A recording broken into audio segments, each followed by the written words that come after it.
Avant de revenir, permets-moi quand même de dire... Très rapidement, très rapidement. Oui, moi, quand j'entends l'extrême confiance de Sylvain à la justice... non, il a dit d'éviter les procès d'intention. C'est son analyse.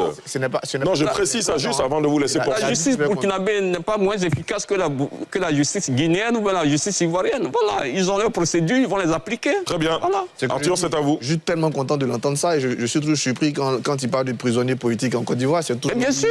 Voilà. Donc, quand la justice ivoirienne traite, c'est s'il vous plaît, ne parlez pas ensemble. Quand la justice burkinabé le fait, c'est exceptionnel. Ça, non, mais il y a aussi le narratif d'ici. Ici, on dit que c'est la justice. Donc, il faut aussi laisser que la justice burkinabé aussi déroule. Sylvain, on laisse Arthur développer ensuite.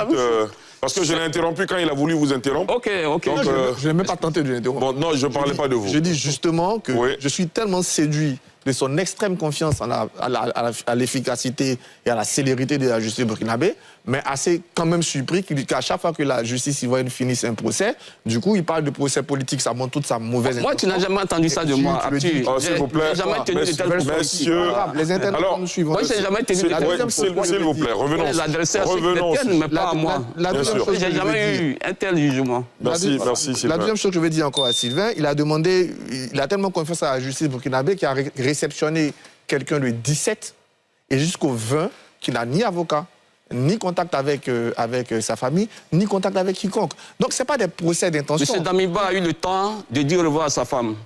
Voilà, ça aussi, c'est une information. C'est celle juste. Voilà. D'être capturé le 17 on peut pas dire qu'il n'a pas de voir un avocat, sans voir sa famille, sans avoir droit à quelque chose. Et monsieur nous estime que c'est très bien. Bon, on n'est pas dans le même monde, ça se voit. Mais ce n'est pas ça le problème. Le problème, c'est que je précise, on est dans un régime d'exception.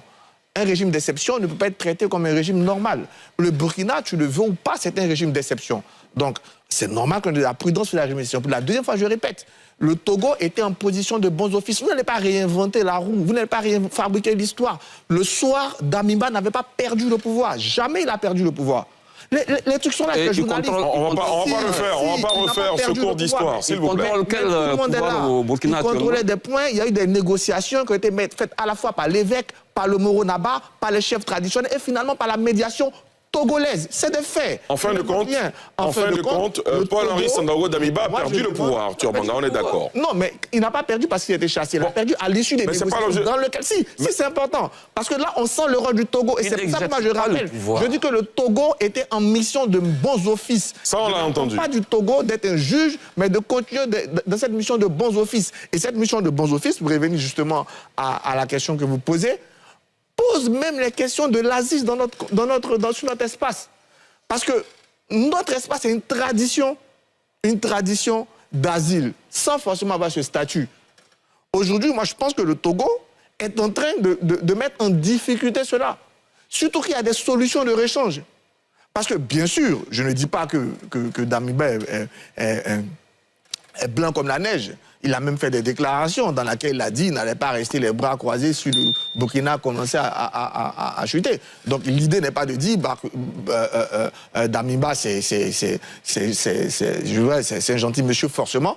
L'idée n'est pas de dire faut encourager le renversement de Ibé. Ibé il est là, il est chef de l'État aujourd'hui. C'est lui qui incarne l'autorité au Burkina. Faut en tenir compte et chercher à en sortir. C'est ça notre point de vue. Mais nous disons que cette façon de faire, même le statut de médiateur du Togo est en danger. Parce qu'aujourd'hui, sortons même de l'Afrique de l'Ouest. Le Togo s'est positionné aujourd'hui comme médiateur dans la crise en RDC. Donc ça veut dire qu'on peut estimer que Joseph Kabila, qui est aujourd'hui menacé, d'ailleurs condamné par la justice en RDC, retrouve un statut qui le met au Togo. Mais il ne va jamais accepter de venir au Togo.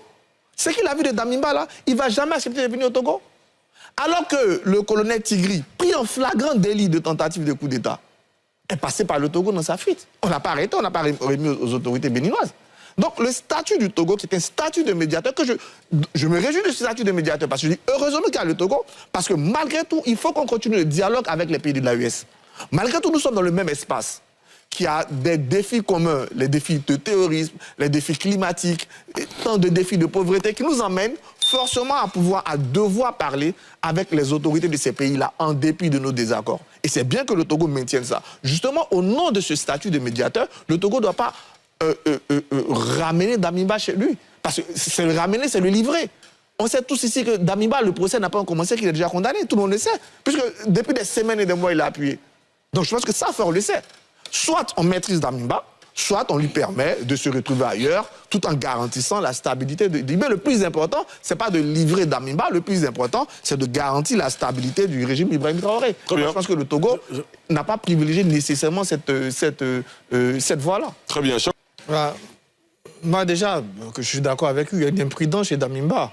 Je peux comprendre que dans le feu de l'action chez au Togo, mais perdurer au Togo, quand c'est les relations qu'on a entre le Togo et les pays de l'AES, moi, c'est totalement imprudent.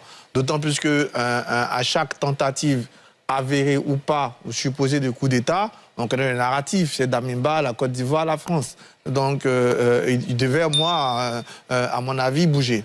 Après, pour le Togo, il y a deux choses. Soit les preuves ont été irréfutables, on verra, mais je pense qu'il y avait d'autres solutions pour le Togo.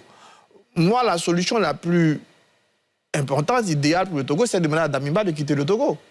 Parce qu'aujourd'hui, le Togo se positionne en médiateur, à la fois dans des crises ouest-africaines, mais même dans la crise de la RDC. Quand vous positionnez en médiateur, quel signal vous envoyez?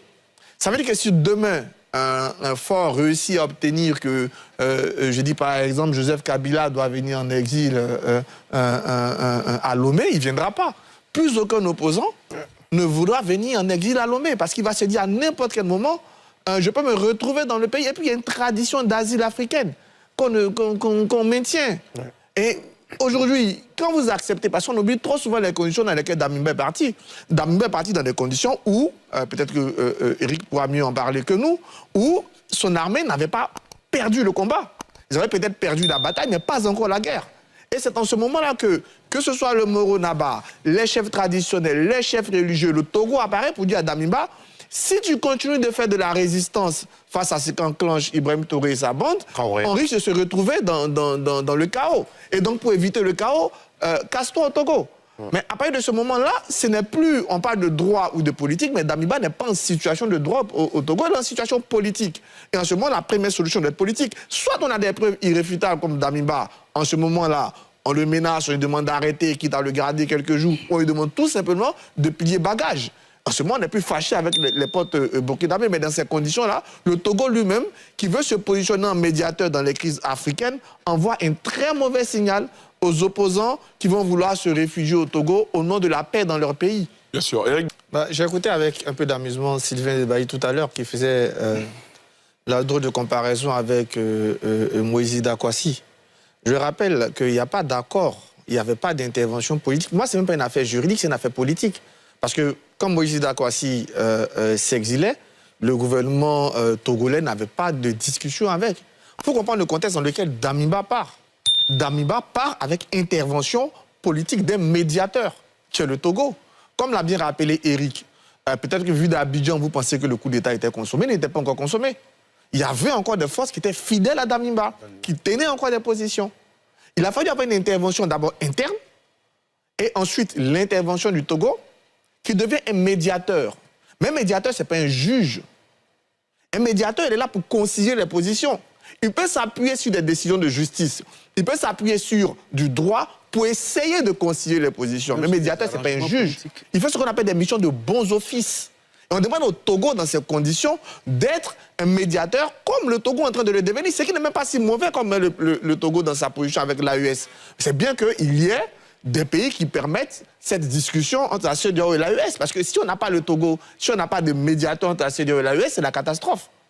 Donc aujourd'hui, oui, pour moi, c'est d'abord une décision politique. Et puis l'idée n'est pas de renverser IB, ça ne sert à rien aujourd'hui. Si le Togo a eu des preuves aujourd'hui que un Damiba est impliqué, en ce moment-là, je demande aux Togolais d'être des politiques. Serge Daniel, votre confrère, vient de nous révéler que le monsieur demande à aller aux États-Unis depuis 2 ans. Mais voilà, Dieu merci, il y va. La portion du Togo devait de rassurer son partenaire, on ne sera pas une terre de déstabilisation. C'est normal si le Burkina estime que sur le territoire togolais, il y a quelqu'un qui le déstabilise, c'est normal que le Togo lui amène des garanties. Donc, il n'y avait pas d'accord autant de l'IDA quoi sur n'importe qui. Là, le Togo en position de médiateur. Deuxième chose, la justice. On est dans un régime d'exception. On n'est pas dans une république. Donc, dans un régime d'exception, je comprends qu'on peut avoir la prudence de l'hypothèse, mais le fait qu'on soit dans un régime d'exception, on ne peut pas livrer quelqu'un à un régime d'exception. La Côte d'Ivoire n'a jamais été dans un régime d'exception. Après, même sous Laurent Gbagbo, la Côte d'Ivoire avait un président de la République. Donc, on ne peut pas comparer ces deux situations. Aujourd'hui, le gros problème, il y a deux questions qui sont mises deux problèmes majeurs. La question de l'asile politique qu'on donne à des leaders d'opposition. C'est une tradition africaine. On a eu toujours des leaders d'opposition. Aujourd'hui, la Côte d'Ivoire, des gens comme... Vous imaginez, maintenant, on se lève, on ramène Sidia Touré, ou bien on ramène Célio Dalen Diallo, on ramène des gens chez eux. Non, on peut tous ici... Vous voyez, on est dans des pays qui sont fragiles. On peut tous ici se retrouver dans la situation de Damiba d'une manière ou d'une autre, où tu vas te retrouver dans un pays comme une terre d'asile. Il faut qu'on ait de la protection pour ces réfugiés politiques. Il faut même que la CEDEAO garantisse ce statut-là à certaines personnes. Maintenant, si elles ont enfreint à leurs obligations, que c'est montré ou c'est démontré, dans le cas où vous êtes médiateur, il faut une réponse de médiateur. Une réponse de médiateur, ce n'est pas de livrer quelqu'un à la vindicte, mais c'est d'essayer de retrouver des solutions de paix et de stabilisation. Et je trouve que la meilleure, c'était soit même de garder Damiba en prison au Togo, ou bien de lui permettre de partir où il part, où ce sera plus menaçant pour le régime d'Ibé. Parce que je suis bien d'accord, l'idée, ce n'est pas de menacer le régime d'Ibé non plus. Voilà.